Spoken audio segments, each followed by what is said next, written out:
بسم اللہ الرحمن الرحیم۔ طعنۃ الثائرین، طعنہ کے معنی ہوتے ہیں نیزہ مارنا، طعنہ یطعن طعنا نیزہ مارنا، اور ثائر کے معنی ہوتے ہیں انتقام لینے والا شخص، ثأر یثأر ثأرا انتقام لینا۔ تو طعنۃ الثائر انتقام لینے والے کی نیزہ بازی، انتقام لینے والے کی نیزہ بازی، انتقام لینے والے کا نیزہ مارنا۔ یہ عنوان قائم کر دیا ہے اس ایڈیشن اور اس کتاب کے محقق نے، ورنہ اصل کتاب میں شعراء کے نام ہی سے شعر کا آغاز ہوتا ہے۔ جو سامنے کتاب ہم لوگوں کی رہتی ہے اس میں ڈائریکٹ شعراء کا نام ہوتا ہے اور پھر کتاب کا آغاز ہو جاتا ہے، لیکن انہوں نے طعنۃ الثائر انتقام لینے والے کی نیزہ بازی۔ وقال قیس بن الخطیم ابن عدی ابن اوس، اور قیس ابن خطیم ابن عدی اوسی کے اشعار ہیں۔ قیس ابن خطیم ابن عدی اوسی کے اشعار ہیں۔ اوسی سے اشارہ ہے یہ قبیلہ اوس جو مدینہ منورہ میں تھا اس کی طرف۔ قیس ابن خطیم ابن عدی، یعنی قیس شاعر کا نام ہے اور خطیم اس کے والد کا نام ہے اور عدی دادا کا نام ہے۔ یہ خطیم اور عدی یہ باپ اور دادا یہ دو فرد ہیں ان کے۔ میں اس وجہ سے یہ کہہ رہا ہوں کہ خطیم اور عدی یہ باپ اور دادا ہیں، اس وجہ سے کہ دونوں کو، باپ اور دادا کو ظالموں نے ناحق مار ڈالا تھا۔ خطیم کو بھی مار دیا تھا ناحق اور عدی کو بھی مارا تھا۔ قیس اس وقت بہت بچہ تھا۔ عربوں کے یہاں باپ اور دادا کو مارنا اور پھر بچہ جوان ہو کر ان کا انتقام نہ لے تو وہ اپنے لیے بڑا عار محسوس کرتا تھا۔ اب جب یہ جوان ہو گیا تو اس کو معلوم ہی نہیں تھا کہ قیس کو معلوم ہی نہیں تھا کہ ہمارے باپ اور دادا کو کسی نے مارا ہے۔ ایک مرتبہ اس کی کسی نوجوان سے مٹ بھیڑ ہوئی، ایسے تو میں ہوئی، تو اس نے اس کو مارا۔ تو اس آدمی نے کہا کہ ہم پر مار رہے ہو، ہم پر اپنا زور آزما رہے ہو، اگر تم اپنے باپ اور دادا کے قاتلوں کا انتقام لیتے تو یہ خوبی کی بات ہوتی۔ اپنے باپ اور دادا کے قاتلوں کا انتقام لیتے تو خوبی کی بات ہوتی۔ تمہارے باپ چلے گئے، ان کا انتقام نہیں لیا گیا، تمہارے دادا چلے گئے، ان کا انتقام نہیں لیا گیا، اور ہم پر تم اپنا وار کر رہے ہو، ہم پر اپنا زور دکھا رہے ہو۔ اب یہ چونکا کہ ارے میرے باپ اور دادا کیا فطری موت مرے تھے یا قاتلوں کے مارنے سے مرے تھے؟ آ کر اس نے اپنی والدہ سے پوچھا کہ کیا بات ہے کہ فلاں آدمی نے مجھے عار دلایا ہے اور کہا ہے کہ اپنے باپ اور دادا کے قاتلوں کا جا کے انتقام لو۔ تو والدہ نے شروع میں بتایا نہیں، لیکن جب اس کا اصرار بڑھا تو پھر انہوں نے بتایا کہ ہاں فلاں قبیلے کے فلاں افراد نے تمہارے باپ کو، تمہارے دادا کو ایک جنگ میں مار دیا تھا، لیکن میں نے تم سے چھپایا تاکہ تمہارے اوپر زیادہ بوجھ نہ ہو اور پھر تم بھی اس کا شکار نہ ہو جاؤ۔ لیکن جب اس نے بات کی تصدیق اپنی والدہ سے حاصل کر لی تو اس کے بعد اس نے کوشش کی اور گھات میں لگا رہتا تھا، مختلف انداز اختیار کرتا تھا کہ کسی طرح سے اپنے باپ اور دادا کے قاتلوں کو مار ڈالے۔ چنانچہ ایک موقع ملا تو اس نے ان کو مارا۔ پھر مارنے کے بعد اس نے یہ اشعار کہے۔ جب اس نے اپنے باپ اور دادا کے قاتلوں کو قتل کر دیا، مار دیا، تو اس کے بعد اس نے جو صورتحال پیش آئی تھی مارنے میں، جس نے تعاون کیا تھا اس کا، ان کا بھی تذکرہ کیا ہے اور مزید اپنے جذبات کا اس نے اظہار کیا ہے۔ تو اس تناظر میں یہ اشعار یہاں ذکر کیے گئے ہیں۔ پس منظر یہی ہے کہ باپ اور دادا کے قاتلوں کے انتقام کے سلسلے میں قیس نے یہ اشعار کہے ہیں۔ انتقام لینے کے بعد اس نے اشعار کہے ہیں۔ یہ شاعر جاہلی زمانے جاہلیت کا شاعر ہے، زمانے جاہلیت کا شاعر ہے۔ انصاری اوسی، یہ انصاری ہے اور اوس قبیلہ اوس سے اس کا تعلق ہے، قبیلہ اوس سے اس کا تعلق ہے۔ جید الشعر حسنہ، اچھے اشعار کہنے والا شاعر ہے اور عمدہ اشعار کہنے والا شاعر ہے، اچھے اشعار، عمدہ اشعار کہنے والا شاعر ہے۔ اس کے زمانے کے شعراء نے اس کے اشعار کی عمدگی اور بہتری کی گواہی دی ہے۔ اس کے زمانے کے شعراء نے اس کے اشعار کی اور بہتری کی گواہی دی ہے۔ یہ شاعر نبی پاک صلی اللہ علیہ وسلم کے پاس آیا، یہ شاعر نبی پاک صلی اللہ علیہ وسلم کے پاس آیا اور آپ صلی اللہ علیہ وسلم نے اسے اسلام کی دعوت دی اور قرآن کریم کی آیتیں اس کے سامنے پڑھی، تو اس نے قرآن کریم کی آیتوں کو سننے کے بعد کہا کہ یہ تو عجیب و غریب کلام معلوم ہوتا ہے، یہ تو عجیب و غریب کلام معلوم ہوتا ہے، ہم تو شاعری کے نوک پلک سے واقف ہیں، اس کے فن سے واقف ہیں، یہ تو ایک عجیب و غریب کلام معلوم ہوتا ہے۔ چنانچہ اس نے کہا، درخواست کی رسول پاک صلی اللہ علیہ وسلم سے کہ مجھے 1 سال کی مہلت دیجیے، میں اس میں غور کروں کہ میں اسلام قبول کروں یا نہ کروں، میں اس کا فیصلہ 1 سال کے اندر کر کے آپ کو بتاؤں گا۔ 1 سال کا وقت لے کر یہ گیا، لیکن 1 سال پورا ہونے سے پہلے یہ دنیا سے چل بسا اور اسلام قبول کرنے کی توفیق نہیں مل سکی۔ تو یہ قیس ابن خطیم سے متعلق چند باتیں ہوئیں۔ زمانے جاہلیت کا شاعر ہے اور بہت ماہر شاعر ہے، ماہر لوگوں نے اس کے شعر گوئی کی گواہی دی ہے۔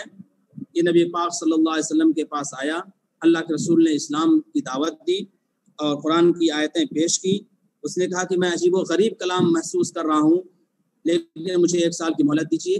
1 سال کی مہلت اسے نہیں ملی کہ یہ دنیا سے رخصت ہو گیا اور اسلام سے محروم رہا۔ یہ پوری بات ہے جو اس کے تعارف میں ذکر کی گئی ہے، اور جہاں تک پس منظر کی بات ہے تو میں نے بتا دیا کہ قیس کے والد تھے خطیم اور اس کے دادا تھے عدی، دونوں کو ایک قبیلے کے لوگوں نے مارا تھا اور یہ بچہ تھا، اور ان کے باپ اور دادا کا انتقام نہیں لیا گیا تھا۔ تو جوان ہوا تو اسے ایک شخص کے ذریعے سے معلوم ہوا، تو اس نے آ کر اپنی والدہ سے اس کی تصدیق چاہی۔ جب معلوم ہو گیا تو اس نے کوشش کی اور بھرپور کوشش کی، یہاں تک کہ اپنے والد کے قاتلوں کا انتقام لے لیا۔ اس کے بعد یہ اشعار کہے ہیں۔ الطویل، الطویل لکھا ہوئی البحر الطویل، بحر طویل، یعنی فن عروض میں جو وزن ہوتا ہے طویل کا، اس سے یہ اشعار ہے۔ طعنت ابن عبد القیس طعنة ثائر لها نفذ لولا الشعاء اضاءها۔ طعنت ابن عبد القیس طعنة ثائر لها نفذ لولا الشعاء اضاءها۔ طعن یطعن طعنا کے معنی ہوتے ہیں نیزہ مارنا، طعن یطعن طعنا کے معنی ہوتا ہے نیزہ مارنا، اور ضرب یضرب ضربا یہ تلوار سے مارنا، دونوں میں فرق ہے۔ اگر کوئی کہے اس نے شمشیر زنی کی تو کہیں گے ضرب السیف، شمشیر زنی یعنی تلوار سے مارا، اور اگر کہے اس نے نیزہ بازی کی تو کہیں گے طعن الرمح، تو اس نے نیزہ بازی کی۔ ضربہ، ضاربہ اور ضربہ، ضراب یہ تلوار سے مارنے کے لیے استعمال ہوتا ہے یا اور بھی کسی چیز سے، عمومی چیز کے لیے، لیکن طعنہ یہ خاص ہے نیزے سے مارنے کے لیے، اور کسی کے لیے نہیں استعمال ہوگا۔ طعنہ ہی سے نکلا ہے ایک لفظ طعنہ یطعن طعنا کے معنی ہوتے ہیں طعنہ زنی کرنا، طعنہ فی العرض، طعنہ زنی کرنا، یطعن فی عرضہ، طعنہ زنی کرنا، عیب جوئی کرنا، برائی کرنا۔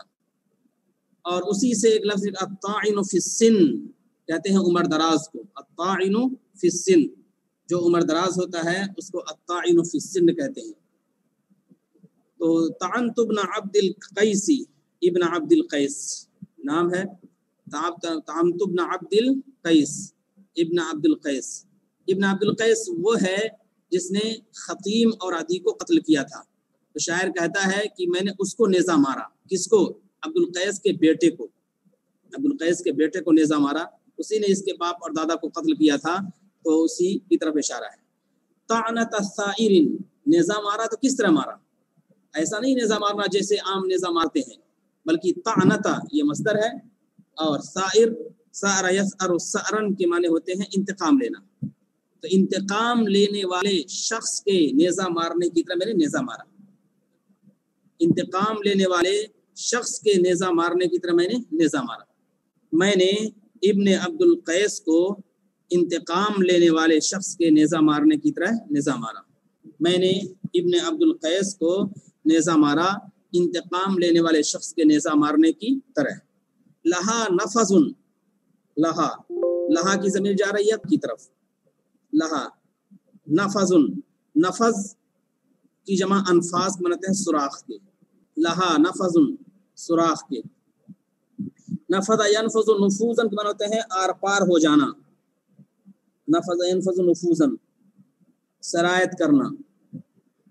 نفذ ینفذ نفوذا سرایت کرنا اس کے سوراخ کے معنی میں لیتے ہیں. لولا الشعاء، شعاء کہتے ہیں، شعاء یشیع شعا معنی ہوتے ہیں بکھرنا، منتشر ہونا.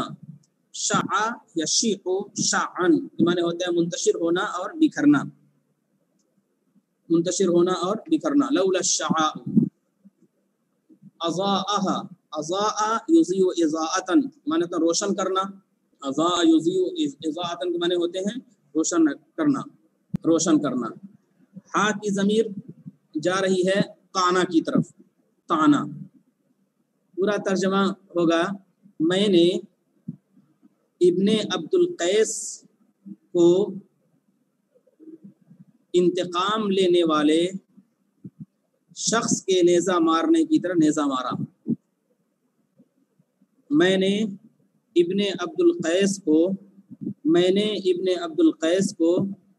انتقام لینے والے شخص کے نیزہ مارنے کی طرح نیزہ مارا. میں نے ابن عبد القیس کو انتقام لینے والے شخص کے نیزہ مارنے کی طرح نیزہ مارا. لولا الشعاء، شعاء یشیع شعا منتشر ہونا، اصل یہ ہے خون کے معنی میں. شعاء کہا ہے لیکن الدم الشعاء منتشر ہونے والا خون، منتشر ہونے والا خون. جب نیزہ مارا تو اس سے خون کا فوارہ نکلا، خون کی دھاریں بہی. تو لولا الشعاء اگر خون نہ پھیلتا، لولا الشعاء اگر پھیلنے والا خون نہ ہوتا، اگر پھیلنے والا خون نہ ہوتا. لولا الشعاء میں نے پہلے ترجمہ کیا ہے کہ لولا الشعاء اگر پھیلنے والا خون نہ ہوتا تو لہا نفذ تو اس کا سوراخ، تو اس کا سوراخ اس نیزے کے زخم کو روشن کر دیتا، اس نیزے کے زخم کو روشن کر دیتا. اگر پھیلنے والا خون نہ ہوتا تو اس کا سوراخ اس کے نیزے کے زخم کو روشن کر دیتا.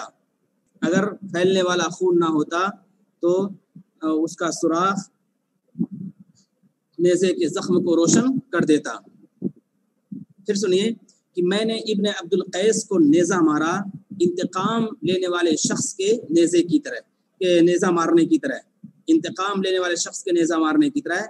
لہا نفذ دوسری طرح جس سے سوراخ پیدا ہو گیا، جس سے لہا نفذ جس سے سوراخ پیدا ہو گیا. لولا الشعاء اگر کوئی پھیلنے والا خون نہ ہوتا، اگر پھیلنے والا خون نہ ہوتا تو وہ سوراخ اس نیزے کے زخم کو روشن کر دیتا، تو سوراخ نیزے کے زخم کو روشن کر دیتا. جس سے ایک سوراخ پیدا ہو گیا، اگر پھیلنے والا خون نہ ہوتا تو وہ سوراخ نیزے کے زخم کو روشن کر دیتا. اضاء یضیء اضاءۃ ہوتا ہے روشن کرنا، یعنی واضح کر دیتا کہ کہاں کیا ہے، لیکن خون نے ڈھانپ دیا ہے اس کے پورے مقام کو اور پورے وجود کو. جس سے سوراخ پیدا ہو گیا، اگر پھیلنے والا خون نہ ہوتا تو وہ سوراخ اس نیزے کے زخم کو روشن کر دیتا. ملکت بها کفی فانہرت فتقها یرا قائم من دونها ما وراءها. ملکت بها کفی، ملک یملک کے معنی ہوتے ہیں قابو پانا، ملک یملک قابو پانا. ملکت بها کفی، ملکت بها کفی، کف کہتے ہیں ہتھیلی کو، کف یکف کفن ہتھیلی کو کہتے ہیں. ہتھیلی کو ہتھیلی کیوں کہتے ہیں؟ کف، کفا معنی ہوتے ہیں لغوی معنی ہوتے ہیں روکنا، کف کے معنی ہوتے ہیں روکنا، کیونکہ ہتھیلی کے ذریعے سے انسان دشمن کے وار کو یا اور کسی چیز کو روکتا ہے، اس وجہ سے اسے کف کہا جاتا ہے. ہتھیلی، ہاتھ تو پورے وجود کو کہا جائے گا، ید پورے حصے کو کہا جائے گا، لیکن ہتھیلی صرف پنجے والے حصے کو ہتھیلی کہا جاتا ہے، پنجہ اور اس سے ملے ہوئے حصے ہوتے ہیں اس کو ہتھیلی کہا جاتا ہے۔ کف کی جمع اکف، کف جمع اکف۔ فانہرت فتقہا، انہر ینہ انہار کے معنی ہوتے ہیں وسیع کرنا، انہر ینہ انہار معنی وسیع کرنا، اور نہر ینہر نہرن وسیع ہونا، نہر ینہر نہرن وسیع ہونا۔ بہنا، نہر کو نہر کہتے ہیں کیونکہ بہنے والی چیز ہے، وسیع ہوتی ہے، اس وجہ سے نہر کہتے ہیں۔ یہ نہر عربی لفظ ہے۔ انہرا یہ وسیع کرنا، وسیع کرنے کے معنی ہے۔ فتقہ، فتق کے معنی ہوتے ہیں فتق یفتق فتقن، پھاڑنا، شگاف پیدا کرنا، پھاڑنا اور شگاف پیدا کرنا، پھاڑنا اور شگاف پیدا کرنا۔ ملکت بہا کفی، بہا کی ضمیر اسی تانا کی طرف جا رہی ہے، بہا کی ضمیر تانا کی طرف جا، ملکت بہا، ملکت بالطعنت کفی، لفظی ترجمہ ہے میں نے قابو پا لیا، میں نے قابو پا لیا، نیزہ بازی، قابو میں لے لیا نیزہ بازی میں اپنی ہتھیلی کو، قابو میں لے لیا نیزہ بازی میں اپنی ہتھیلی کو، میں نے قابو میں لے لیا نیزہ بازی میں اپنی ہتھیلی کو۔ مراد یہ ہے کہ میں نے نیزے کو لے کر، نیزے کے ساتھ میری ہتھیلی میرے قابو میں تھی، نیزے کے ساتھ میری ہتھیلی میرے قابو میں تھی۔ یہ تو بامہارہ ترجمہ ہو گیا۔ متکت بہا کفی، میں نے اپنی ہتھیلی سے زوردار حملہ کیا، میں نے اپنی ہتھیلی سے زوردار اور سخت حملہ کیا، میں نے اپنی ہتھیلی سے سخت اور زوردار حملہ کیا۔ فانہرت فتقہا، تو اس کے شگاف کو اور اس کے سوراخ کو وسیع کر دیا، میں نے اپنی ہتھیلی سے زوردار حملہ کیا تو اس کے سوراخ کو اور شگاف کو وسیع کر دیا، چوڑا کر دیا، وسیع کر دیا۔ یرا قائم، میں نے اپنی ہتھیلی سے زوردار حملہ کیا تو اس کے سوراخ کو اور شگاف کو وسیع کر دیا۔ یرا قائم من دونہا ما وراءہا، کہ قائم کے معنی ہوتے ہیں کھڑا ہونے والا، من دونہا، دون کا لفظ یہ پیچھے کے معنی میں بھی آتا ہے اور سامنے کے معنی میں بھی آتا ہے۔ یرا قائم من دونہا ما وراءہا، تو دون یہ امام کے معنی میں ہے، دون امان کے معنی میں ہے، امام معنی آگے، یہ دون آگے کے معنی میں ہے۔ یرا قائم، اور ورا کے معنی ہوتے ہیں پیچھے کے، دون کے معنی آگے اور ورا معنی پیچھے۔ یرا قائم، اس کے آگے کھڑا ہونے والا شخص، اس کے آگے کھڑا ہونے والا شخص، من قائم من دنیا، اس کے آگے کھڑا ہونے والا شخص دیکھ سکتا ہے ما وراءہا، جو کچھ اس کے پیچھے ہے، اس کے سامنے یا اس کے آگے کھڑا ہونے والا شخص دیکھ سکتا ہے جو کچھ اس کے پیچھے ہے، اس کے سامنے کھڑا ہونے والا شخص دیکھ سکتا ہے جو کچھ اس کے پیچھے ہے۔ پھر سنیے، ملک تو بہا کفی، لفظی ترجمہ ہے قابو پا لیا اس کے ذریعے سے اپنی ہتھیلی کو، لیکن مرادی ترجمہ ہے کہ میں نے اپنی ہتھیلی سے اس پر زوردار حملہ کیا، میں نے اپنی ہتھیلی سے اس پر زوردار حملہ کیا تو میں نے اس کے پھٹن کو وسیع کر دیا، اس کے پھٹن کو وسیع کر دیا، اس کے شگاف کو وسیع کر دیا۔ اس کے سامنے کھڑا ہونے والا شخص اس کے پیچھے کی چیز کو دیکھ سکتا ہے، اس کے سامنے کھڑا ہونے والا شخص اس کے پیچھے کی چیز کو دیکھ سکتا ہے، اس کے سامنے کھڑا ہونے والا شخص اس کے پیچھے کی چیز کو دیکھ سکتا ہے۔ میں نے اپنی ہتھیلی سے اس پر زوردار حملہ کیا تو میں اس کے پھٹن کو وسیع کر دیا، اور اس کے سامنے کھڑا ہونے والا شخص اس کے پیچھے کی چیز کو دیکھ سکتا ہے۔ یہون علی ان ترد جراحها وعیون الاواسی اذ حمدت بلاءها، ہانا یہون ہونن کے معنی ہوتے ہیں آسان ہونا، ہانا یہون ہونن، وعباد الرحمن الذین یمشون علی الارض ہونا، ہون کا لفظ استعمال ہوا ہے تو آسان ہونا۔ یہون علی، مجھ پر یہ آسان ہے، ہانا یہون مجھ پر آسان ہے۔ ان ترد جراحها، رد یرد ردن کے معنی ہوتے ہیں واپس کرنا، رد یرد ردن واپس کرنا، کل یہ لفظ آیا تھا، ولا یرد بکایا زندہ۔ ان ترد جراحها، جراحتن کی جمع ہے جراح، جس کے معنی ہوتے ہیں زخم کے، جراحتن کی جمع جراح بغیر تا کے ہے، اور جیم کے کسرے کے ساتھ. جراحتن کی جمع جراح زخم کے معنی میں، زخم کے معنی میں. ان ترد جراحھا کہ اس کے زخم واپس کر دیں، اس کے زخم واپس کر دیں. عیون الاواسی، عیون کو ہوتے ہیں آنکھیں، عین کی جمع عیون آنکھیں. آسیتن جمع اواسی کے معنی ہوتے ہیں علاج کرنے والی، علاج کرنے والی. آسیتن جمع اواسی علاج کرنے والی عورتیں، علاج کرنے والی عورتیں. اواسی جمع ہے، اسا الف سین یا یہ مادہ ہے، اس کو معنی علاج کرنا. آسیتن جمع اواسی علاج کرنے والی عورتیں. حمیدہ یحمد حمدن کے معنی ہوتے ہیں تعریف کرنا. حمیدہ یحمد حمدن تعریف کرنا، شکر کرنا. تعریف اور شکر انسان کب کرتا ہے؟ جب کسی کا حق ادا کرے. کسی نے کوئی احسان کیا اور آپ نے اس کے بدلے تعریف کی، گویا کہ آپ نے حق ادا کیا. تو یہاں ترجمہ کریں گے حق ادا کرنا.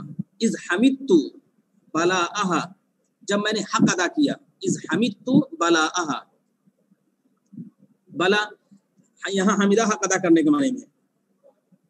بلا کے معنی آزمائش کے، سختی کے، مشقت کے. آزمائش کے، سختی کے، مشقت کے. آزمائش کی، آزمائش کے، سختی کے، مشقت کے.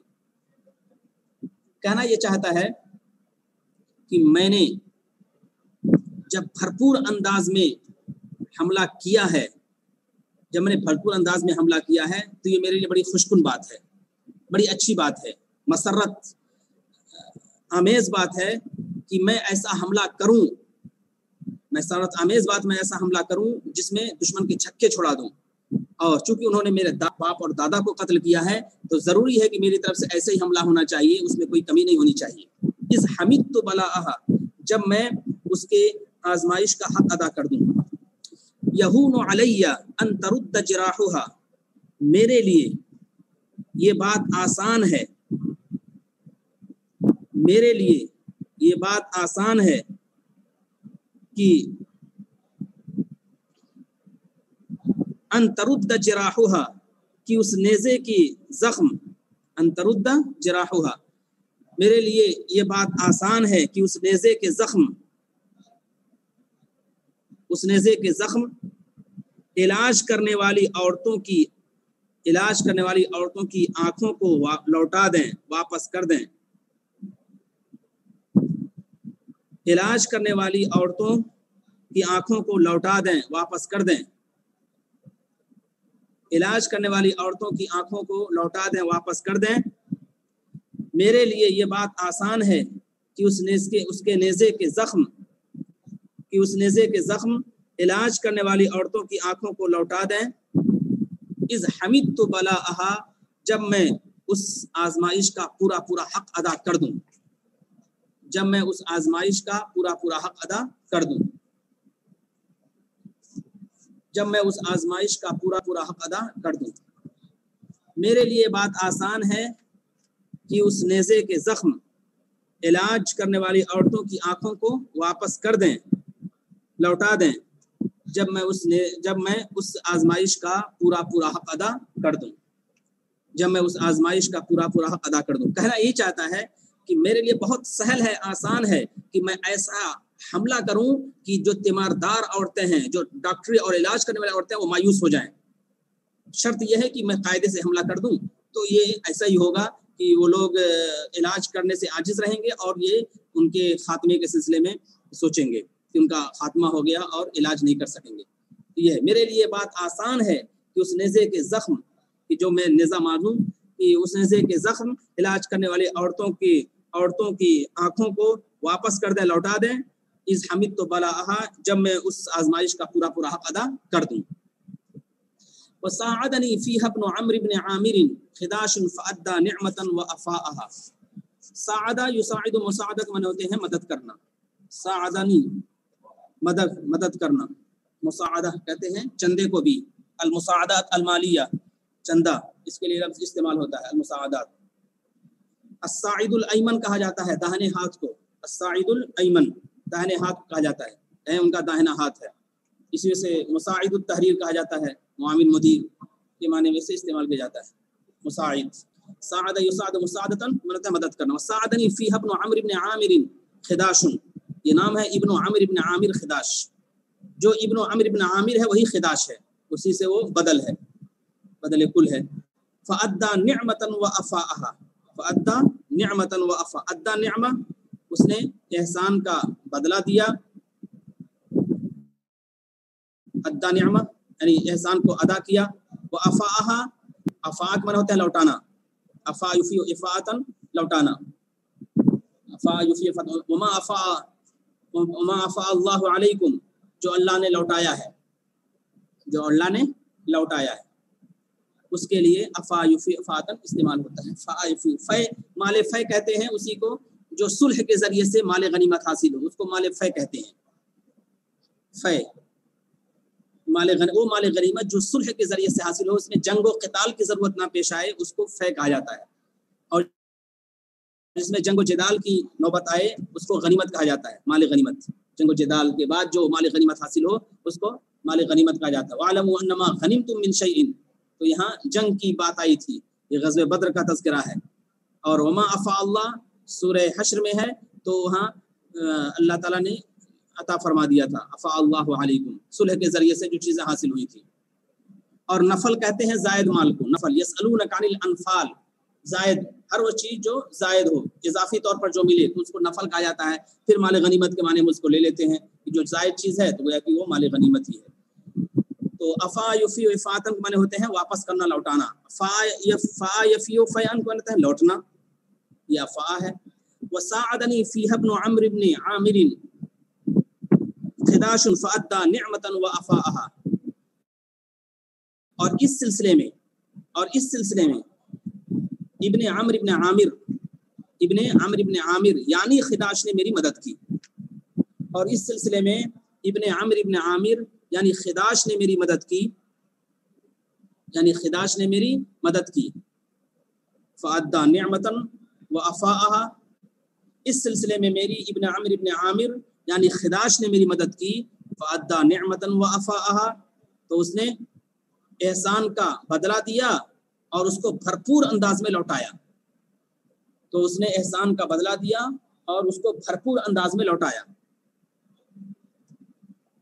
اور اس سلسلے میں ابن عمرو بن عامر یعنی خداش نے میری مدد کی تو اس نے احسان کا بدلہ دیا اور اس کو بھرپور انداز میں لوٹایا.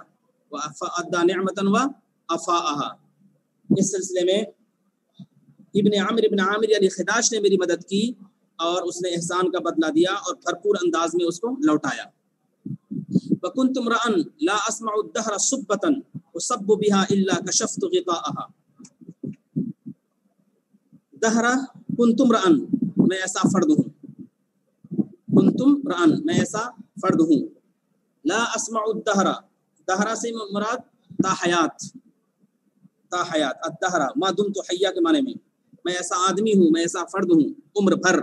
لا اسمع الدہر سبتن، سبہ کہتے ہیں عار کو، گالی کو، عار اور گالی کو.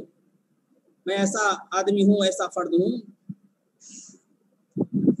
لا اسمع الدہر سبتن اصب بہا، میں نہیں سن سکتا، میں ایسی عار کی بات نہیں سن سکتا. میں ایسا آدمی ہوں اور میں ایسا آدمی ہوں کہ عمر بھر ایسی عار کی بات نہیں سن سکتا. میں ایسا آدمی ہوں کہ عمر بھر ایسی عار کی بات نہیں سن سکتا. وہ سب بہا، جس کے ذریعے مجھے گالی دی جائے، وہ سب بہا جس کے ذریعے سے مجھے گالی دی جائے، جس کے ذریعے سے مجھے گالی دی جائے. الا کشفت غطاءها، اور میں ایسا آدمی ہوں کہ عمر بھر ایسی عار کی بات نہیں سن سکتا. وہ سب بہا جس کے ذریعے سے مجھے گالی دی جائے. الا کشفت غطاءها، مگر میں اس عار کے پردے کو چاک کر کے رہوں گا. الا کشفت غطاءها، مگر میں اس عار کے پردے کو چاک کر کے رہوں گا. مگر میں اس عار کے پردے کو چاک کر کے رہوں گا. غطاء کی جمع اغطیہ، جس کے ذریعے سے مجھے گالی دی جائے مگر میں اس عار کے پردے کو چاک کر کے رہوں گا. میں ایسا فرد ہوں، ایسا آدمی ہوں کہ عمر بھر ایسی عار کی بات نہیں سن سکتا، ایسی عار کی بات نہیں سن سکتا جس کے ذریعے سے مجھے گالی دی جائے، مگر میں اس عار کے پردے کو چاک کر کے رہوں گا۔ الا کشفت غطاءها، سب یسب سبن کے معنی ہوتا ہے گالی دینا، اور ایک لفظ اور استعمال ہوتا ہے شتم یشتم شتمن، اس کے معنی بھی گالی دینا۔ حدیث پاک میں آیا ہے یسبنی ابن آدم مجھے گالی دیتا ہے، اور ابن آدم کیسے گالی دیتا ہے؟ یعنی زمانے کو گالی دیتا ہے، تو زمانے کو گالی دیتا ہے کہ زمانہ بہت خراب ہے، یہ ہے وہ ہے، گویا کہ مجھے گالی دے رہا ہے، میں ہی زمانے کو ادھر ادھر کرتا ہوں، اس کو گردش میں لاتا ہوں۔ تو میں ایسا آدمی ہوں کہ عمر بھر ایسی عار کی بات نہیں سن سکتا جس کے ذریعے سے مجھے گالی دی جائے، مگر یہ کہ میں اس عار کو دور کر کے رہوں گا، اس عار کے پردے کو چاک کر کے رہتا ہوں، اور اس کو میں دور کر کے رہتا ہوں۔ فَإِنِّي فِي الْحَرْبِ الضَّرُوسِ مُؤَكَّلٌ بِإِقْدَامِ نَفْسٍ مَا أُرِيدُ بَقَاءَهَا۔ فَإِنِّي فِي الْحَرْبِ الضَّرُوسِ، الحرب کی جمع حروب کے معنی ہوتے ہیں جنگ کے، الضروس کہتے ہیں کاٹنے والی جنگ، یعنی خو آشام جنگ، ضروس خو آشام جنگ، سخت جنگ، خو آشام جنگ، سخت جنگ، کاٹنے والی جنگ۔ یہ زرس سے نکلا ہے، زرس ازراس، دانتوں کے بہت سے نام ہیں، ثنایا ہے، رباعی ہے، ازراس ہے، نواجز ہے، ازراس تو وہی ازراس زرس اسی سے بنا ہے، زرس سخت جنگ، خو آشام جنگ، کاٹنے والی جنگ۔ میں فَإِنِّي فِي الْحَرْبِ الضَّرُوسِ مُؤَكَّل کہ میں نے ہوتا ہے وکیل بنایا گیا ہوں، مؤکل مجھے وکیل بنایا گیا ہے، میں وکیل بنایا گیا ہوں، میں حوالے کیا گیا ہوں، حوالے موکل، وکل بنا تو وکیل بنانا، حوالے کرنا، مجھے حوالے کیا گیا ہے۔ بے اقدام نفس اپنے نفس کو مقدم رکھنے کا مجھے پابند بنایا گیا ہے، بامہرہ ترجمہ ہوگا، موکل بے اقدام نفس، اپنے نفس کو مقدم رکھنے کا مجھے پابند بنایا گیا ہے۔ فإني في الحرب الضروس، میں خو آشام جنگ میں اپنے نفس کو مقدم رکھنے کا پابند ہوں، میں خو آشام جنگ میں اپنے نفس کو مقدم رکھنے کا پابند ہوں۔ ما اريد بقاءها، میں نفس کی بقا نہیں چاہتا، میں خو آشام جنگ میں اپنے نفس کو مقدم رکھنے کا پابند ہوں، میں نفس کی بقا نہیں چاہتا، میں خو آشام جنگ میں اپنے نفس کو مقدم رکھنے کا پابند ہوں، اور میں نفس کی بقا نہیں چاہتا۔ اذا ما اصطبحت اربعا خط مئزری واتبعت دلوی فی السماح رشاءها۔ استباح کہتے ہیں صبح کی شراب پینا، استباح استباحا، صبح کی شراب پینا، استباح۔ اربعا سے مراد استباح استباحا، صبح کی شراب پینا، صبوح کہتے ہیں وہی شراب صبح کو، صبح کی شراب کو۔ اربعا سے مراد ہے اربع کاسات، چار جام، اربع کاسات، چار جام، چار گلاس میں صبح کو جب پی لیتا ہوں۔ خط مئزری، خط من ہوتے ہیں خط کھینچنا، خطن مئزری تو میرا ازار اور میرا لباس تکبر کی وجہ سے زمین پر خط کھینچتا ہے۔ خطن میرا لباس، میرا ازار تکبر کی وجہ سے زمین پر گھسٹتے ہوئے خط کھینچتا ہے۔ یہ سب اشارتی ہیں۔ اذا مستبحت اربعا خط مئزری، جب میں صبح کو شراب کے 4 جام پی لیتا ہوں، تو میرا لباس زمین پر خط کھینچتا ہے، یعنی وہی تکبر کی وجہ سے۔ جب میں صبح کو شراب کے 4 جام پی لیتا ہوں تو میرا ازار زمین پر خط کھینچتا ہے۔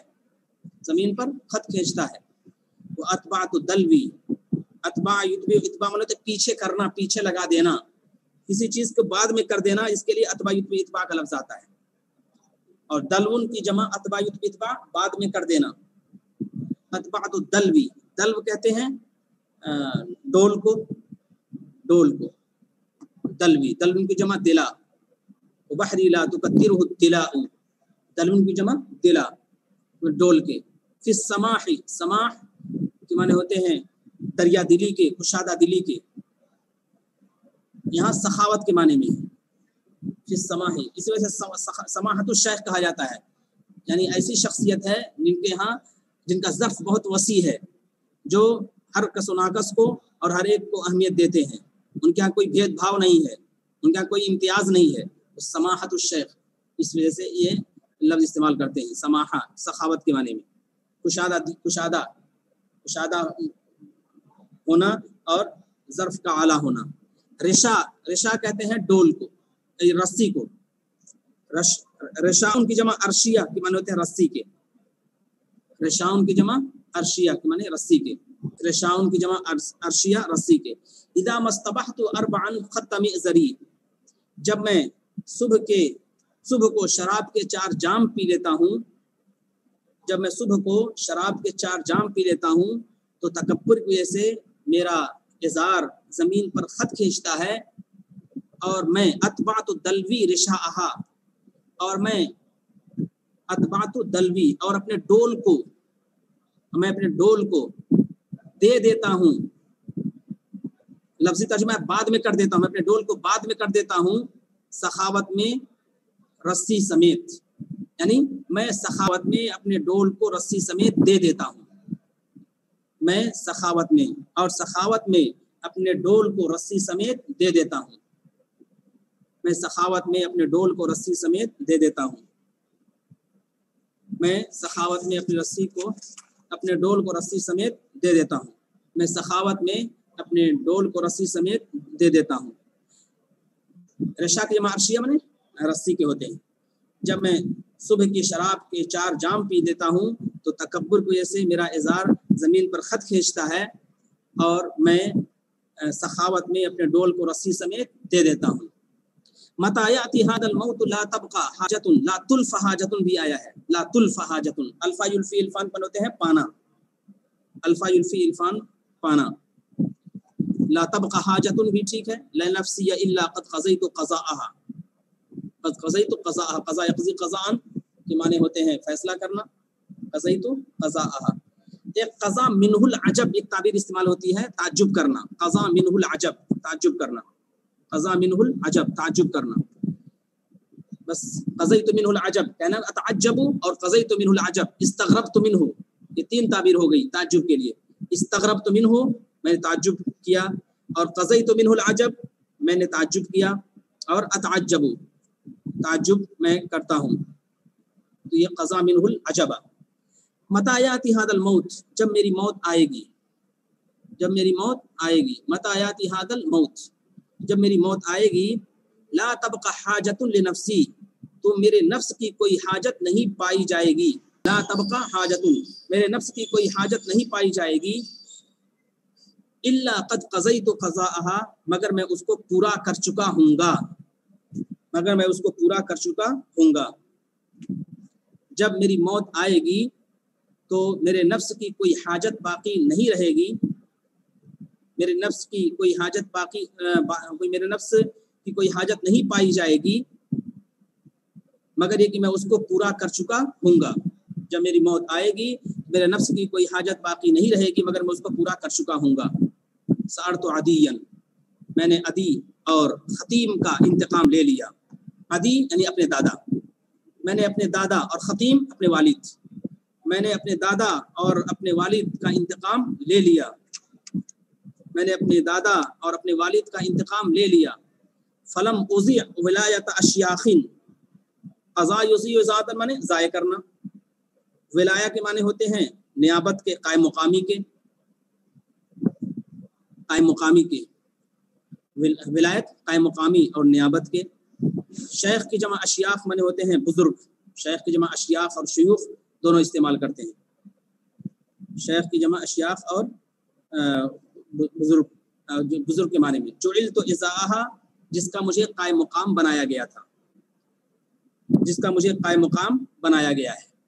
سأرت عدیا، میں نے اپنے دادا عدی اور اپنے والد خطیم کا انتقام لے لیا، میں نے اپنے دادا عدی اور اپنے والد خطیم کا انتقام لے لیا، چنانچہ میں نے ان بزرگوں کی ولایت ضائع نہیں کی، چنانچہ میں نے ان بزرگوں کی ولایت ضائع نہیں کی، جعلت ازاءہا جن کا مجھے قائم مقام بنایا گیا تھا، چنانچہ میں نے ان بزرگوں کی ولایت ضائع نہیں کی جن کا مجھے قائم مقام بنایا گیا تھا، میں نے اپنے دادا عدی اور خطیم کا انتقام لے لیا، چنانچہ میں نے ان بزرگوں کی ولایت ضائع نہیں کی جن کا مجھے قائم مقام بنایا گیا تھا۔